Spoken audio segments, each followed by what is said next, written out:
everybody, how you doing? Happy Friday and all that. Today I got something really exciting, at least it is to me, to show you.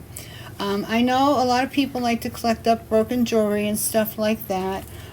So I always have some here, and I was thinking what to do with it. And I started out with, I had this, actually it's a blank. It's from 1928. Mr. Burney had these and he never filled them with stones. And he sent me some and he said, do you want to do something with them? And so I measured out all the stones and everything. I was like, it's just going to be too expensive to buy them all new, because you don't just buy one or two at a time. You know, you have to buy sometimes several gross or 10 gross even. So I was like, oh, I'm not going to be able to. So I just kind of threw them back. But they're really nice. I mean, they have all the 1928 marks in the back and everything like I've showed you guys before. They're put together really well. So yesterday, it just kind of occurred to me, Apoxie Sculpt, why not? And so I took this and I made it look like this. Now, this is not a perfected design. I just kind of got excited about it and wanted to go ahead and show it to you. But you get the gist. I used my Czech glass flowers, which are on the BeastofBoutiques.com site under glass flowers. And I used this blank, which I don't have on the website, but I'll see if I can get some more. You probably have things. You probably have things that, like, you can't get stones for. It's just impossible. You know what to do with them. You hate to throw them out. You know, what could you do with it? Well, I used red Apoxie Sculpt in the bottoms, as you can see down in here. And I just mixed it up. You know, looks like this. Mixed up. I hope this didn't get hard on me because I did mix it a little while ago. You have about an hour, maybe a little bit longer, playtime with this stuff. If you make a little bit bigger ball of it, you might have a little bit more. Yeah, I'm okay with this yet.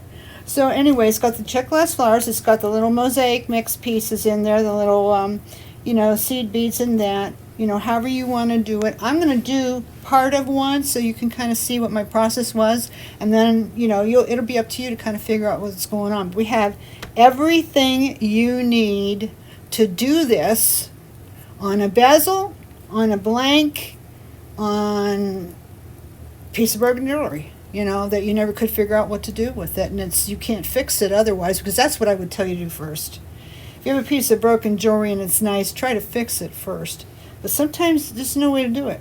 There's just no way to do it, and I hate to see people chop. Maybe you can do something that's a little bit artful with it, and you can maybe even sell it and be kind of cool, you know. And I don't think he's going to care that it has the 1928 marks on the back of it, because he sold it to me that way. Use it for your crafts and stuff.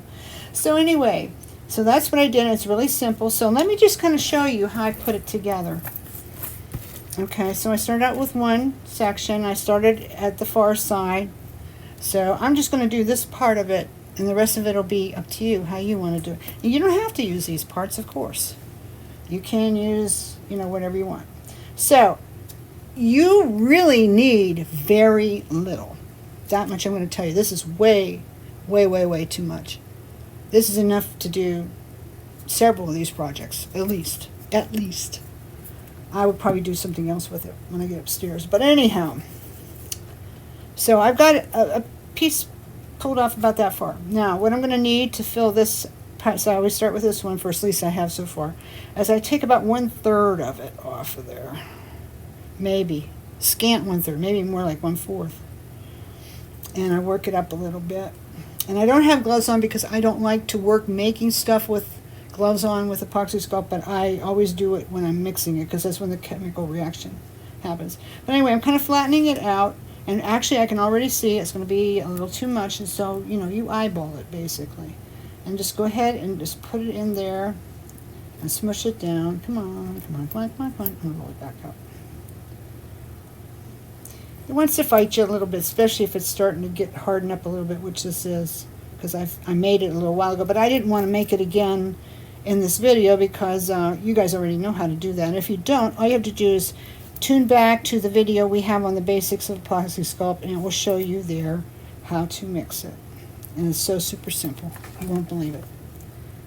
Okay, so I'm just going to take that little excess off because I don't want that to pooch out, and it may anyway, but we'll do something with it. I want to get it all the way down to the bottom of the, you know, cavity there. Finish it off as best I can. See a little bit here. You know, try to get your excess off that's gone places that you don't want it to be. And then what I did is I took one of these little 7mm hibiscus flowers, these Czech ones. We have them on the website. I use these as stones. I've almost never used these as beads. And that's what they are. They're beads. They have holes in them. But you can hide the hole. And they are perfect as stones. So that's how I use them. So I've got my Apoxie Sculpt down. I'm looking to see where my holes are. How can I put this in there so it won't show too much? I think I know. So now I'm just going to put it down the middle of that. And press it down in so you get a bond. If you just like lay it on the top and don't press it down very much, you could pop it later. But if you get it down in there, it will never, never, never come out. Never. It's there to stay. Okay? Alrighty, so now I'm going to do the other piece on the other side to show you the technique of that because it's a little bit different. And I'm using one of these bigger flowers. I think they're 12mm maybe. They're Czech. They're so pretty. They're the same on both sides. And they are drilled, but they're drilled like in these cracks, so it's hard to see the holes on them. So they're perfect candidate for this. Okay, so I'm going to take a little bit more off there. Just a little bit is all you need. Now I'm going to apply it straight onto the bead, leaving it a little bit high on one side here. You see? And now I'm going to take it and slide it into here. It's good to kind of see. They were like these. Now, I don't know on your necklace, you know, that you might have that you're doing this too. This one's got little beaded edges from where they would set the stones. And see here, these little, they're like little cast prongs. So you want to look for that and kind of fit it into there. Now, I've got a little bit pooching out on the sides here. It's not a big deal if you do. I just personally don't care for that, so I'm going to kind of smush it back a little bit, get it looking a little bit better. Take it out of there. Okay.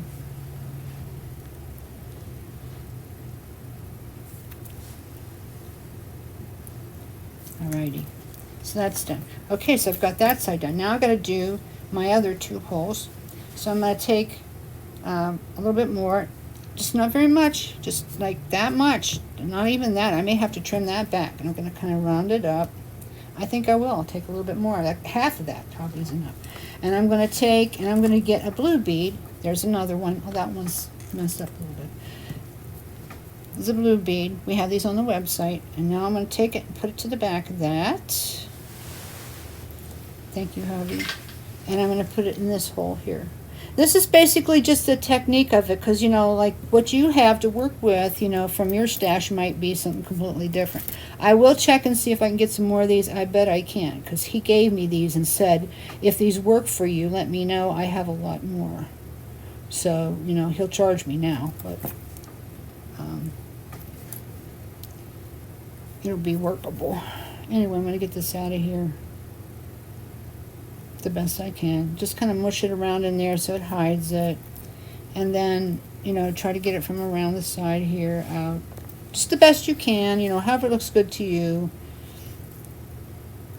You can always put a little bit of micro beads or something in the edge too and kind of fill it up, which I have done the other one and I'll show you in a minute. But anyway, I've got that one down, okay, and I kind of like to look and see at the edges. I can't see the hole there, but I could actually plug that by taking and putting a micro bead in there, just a little itty bit of glue, and put a micro bead in there. That would be a nice finish. So, you know, when you go over your work at the end, you can see where, you know, you might have something like that, and then you can fix it if you want. If you don't, I don't think there are that many people going to fuss about it because when it's on, you're not going to see it. But, you know, it's kind of nice to have finished work. So I put that one on this way. This one I'm going to do different. I'm going to put it like this. And you can do it either way. I just want to show you have options. So I'm going to smush it right down into that round cavity, that round setting right there. And I'm going to find my other bead, which is going to be this one. So I'm going to find out where the holes are. Sometimes on the little ones, the holes show more for some reason. I don't know. Maybe it's because they're so little. So get that one into there and mush it down in. I kind of want to look and see what I did on my last one, since it's kind of my pattern. Since this is a new idea for me, as well as you maybe. Maybe you've done something like this before. If you have, that's great. But I loved how this looked when it came out. You know, I held it up and put it on, you know, and I thought, oh, that looks so cool. Just a few things I want to do to this one here, and I may use glue to fix it at the end, because I do that, Epoxy Sculpt will set up, and then maybe I'll take a little tiny itty bit of, E6000 and put some, more details on and finish it up. And I like to do as much with the Apoxie Sculpt as I can, because even though E6000 is very secure, it's my favorite glue, I think Apoxie Sculpt is even more so. So I like to use it. So I have them like that. Now, on this one, before I go any further with it, I'm just going to put this aside. I'm just going to show you. It's kind of random. That's the basic part. That's the basic part that I do. Okay. It's kind of random. I've put, let me get my pointer here. I've put little seed beads. Sometimes I do like to let the hole show on these little tiny seed beads, because it reminds me of the old lock jewelry that was made in India. Well, actually still is, but it was very, very popular. I know with us kids back in the 60s and 70s, we had a lot of it. And all it was little seed beads and tiny mirrors and tiny beads and stuff like that inlaid into the lock, which is a material, I think, truth be told, is very similar to what Apoxie Sculpt is. It probably is almost the same thing, really. I don't know, but it's some sort of a resinous stuff. But anyway, they would leave the hole showing, and I kind of like it. It makes kind of a little bit of a pattern. So on this one, let me put that aside. This one you can see I did, and as you can see, I can still move it. And why is that? Because I just made this before I came down into my studio to do the video today. So, and you don't have to just use that. You can use other little things, but you're going to need very tiny things. Like these beads, I use these a lot, but these are on the big side for doing bead mosaic. The 7mm ones are good, but for filling in around here, you're going to need stuff really small, like the size of a seed bead or like that type of thing. So anyway, just to give you an idea, let me push this aside. This is the latest bunch of mosaic mix that I've made. We sell through this so fast, it's crazy. I'm always buying stuff to make more, and there is way more in here than you would dream. This is deep. There's a lot. This will make, now there's about 6 pounds here. So this is going to make a lot of 1.5 ounce bags. And you might think, well, 1.5 ounce bag, I mean, what's in that? That can't be much. Well, let me show you about how much that is. Okay. It's probably around this much, which, as you can see, I mean, there's just goobers of stuff in here. There's Millefiori in here. Oh, these are so cool. Those are like little pillow beads, square ones, or flat back on the back, and they are, no kidding, Moon Glow Lucite Vintage. When I found these, I about had a bird. I wish I could find them in all colors, but no, this is all they had. But if you're going to find Moon Glow Lucite, I would say if you can find pink, you're doing all right, because that's usually everyone's favorite color in it. But yeah, there's a little Millefioris in here, all kinds of metallic bead. There's cup chain. You can do so much with cup chain because you can cut it up.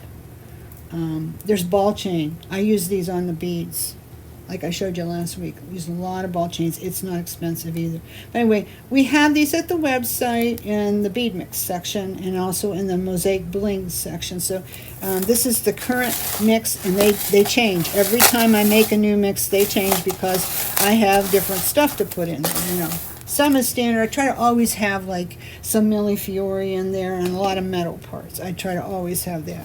But other things, it's whatever I can get. So anyway, so I thought I'd show you that. We have it on the website. You can come and get it. And if you're new to me and you've never purchased anything from bcboutiques.com before and you feel like you might like to, you can use coupon NEWTOBSUE, NEWTOBSUE, all caps, no spaces. And that'll give you $5 off your first order of $35 or more. So that's pretty cool. All right, so you can get this at the site, and a little goes a long way, a lot of projects. You can get this, these beads here. You can get Apoxie Sculpt. We have lots of Apoxie Sculpt. We're a little bit low on the blue right now. It's coming, but it's not here yet. We have a lot of just about everything else but white. We do have super white. I think there was only a couple containers left, but we also have the pound containers, which is a lot of stuff. It'll take you down a lot of roads using Apoxie Sculpt, and it won't go bad on you so long as you keep it sealed. Now, after you mix it up, then you need to go ahead and use it, but it's in 2 parts, like this. This is your hardener. It's that gray stuff down in. Ouch. Ugh. And then there's the color, which is this. And so long as you keep these sealed tight, they're good. They're fine for a long time, a couple, 3 years even. But once you mix it, you got about an hour, hour and a half, depending. Okay? If you're going to drill it and stuff, you might have up to 3. But this is even starting to get tough. And I made it, yeah, a little bit over an hour ago. So anyway, so that's how that works. I hope you'll try it. The little pointy tool works really good. This I use for my pointers in the videos. We have this on the site now in case you need one. We also have these Teflon mats at the site. This is half of one. So what you get is twice this. So you can cut it up to use it, you know, for different places. Like say you have a workshop in your basement, put one there. If you have one upstairs, maybe in your office like I do, you have a studio upstairs, put one there. Or you could cut it up in small pieces to use it for little mats to put under pieces that you have to turn around and work on different sides of it. And then that way you don't have to turn this whole thing, as you have seen me do in these videos. And you can see it was very clumsy to do that. We also have bezel bracelet forms, lots of bezels, lots of open back mounts which work perfect. I mean, there's just so much you can do with this. We also have mermaid sand, which also works. So you might want to have a look at that. So I thank you so much for having a look. Another thing that would be cool with this is, you know, just forget this whole floral look. Maybe you're not into that. Maybe you want some serious bling. Okay, get some white epoxy sculpt, put it into the little, you know, cavities in this, and then fill it with bling, rhinestones, which we have on the website. We have flat backs and point backs. Both of them are great. So lots of things to kind of think about, ruminate on. What I'm going to do with this now, Javi's going to need it to take a picture to make a thumbnail for this video, but after she's done, I'm going to take the silver chain off because I'm not crazy about it, and I'm going to put colored beads going around because I like color. So then it'll look really cute. And then what I'll try to do is I'll try to take a picture and over the weekend put it on the community section of my YouTube channel so you can go in there and you can have a look at it, what it looks like with colored beads. Okay, so I hope you're going to try it, and thank you so much for checking in with us today. It was so nice to be able to show you the latest project. And also, don't forget, the bead mosaic class is coming right up, May 14th through 16th. There are links on my website to join, to sign up for it. There is a charge for it. All the information is on the website. You can still join. Up until May 13th, you can still join. It's going to be all online. So anyway, if you have any questions, just contact me at Facebook, Brenda Sue Lansdowne, or Jordan at bisaboutiques.com. We'll help you out. Okay, don't forget to subscribe and like. I hope to see you again very soon next week.